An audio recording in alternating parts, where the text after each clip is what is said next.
Stockton, Calif. Something may break soon in the case of Kristin Smart, the former Stockton resident and student at California Polytechnic State University, San Luis Obispo, whose disappearance in 1996 remains unsolved, her family says.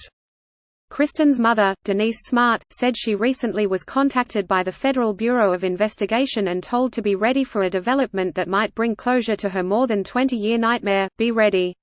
This is really going to be something you don't expect. We want to give you the support you need, Smart said she was told by authorities. The FBI also suggested she secure a family spokesperson and that the family might want to get away for a while, Smart said. What the FBI didn't tell her is when this development might be announced. It's like, can you give me the fight plan? Smart said. When is this happening? The FBI's preparation alert certainly has brought renewed optimism. Though answers might finally come, not knowing what to be prepared for or when news might break has been agonizing. I wish I knew when, Smart said softly, because it's very anxiety-producing.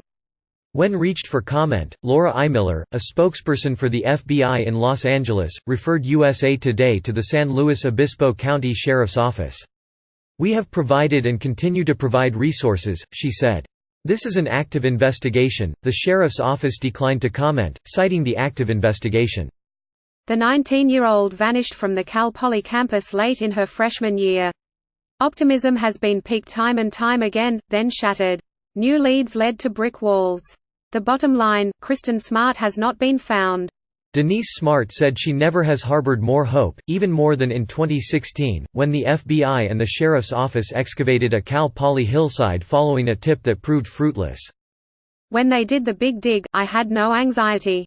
Smart said. I said, she's not there. Another cold case. Here's how one yellow sock helped solve a 28-year-old cold case murder. But now, there is belief the end may be near. Adding to the momentum is Chris Lambert, 31, who was raised and resides in Tiny Orchid, an unincorporated town in Santa Barbara County about 40 miles south of San Luis Obispo. Lambert was in second grade when Smart disappeared. He had no connection with the Smarts.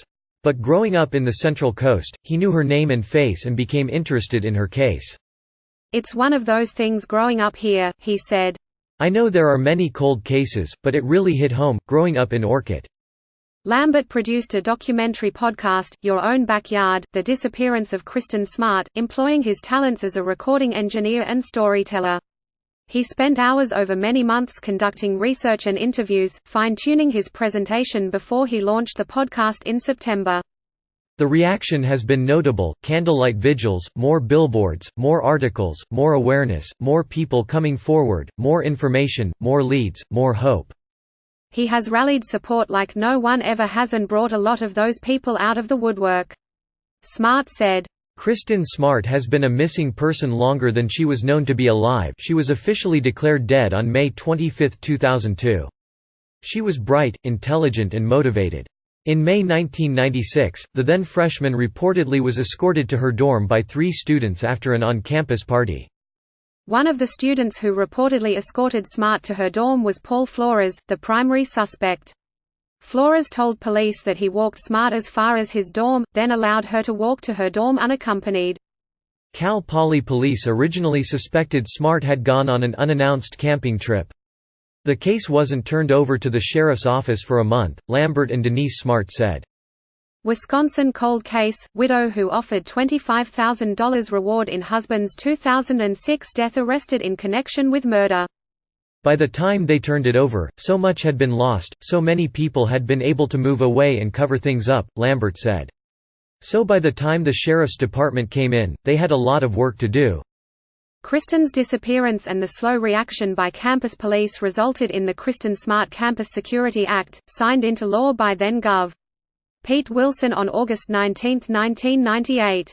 The law requires all public colleges and publicly funded educational institutions to have their security services make agreements with local police departments and report cases involving violence against students, including missing students.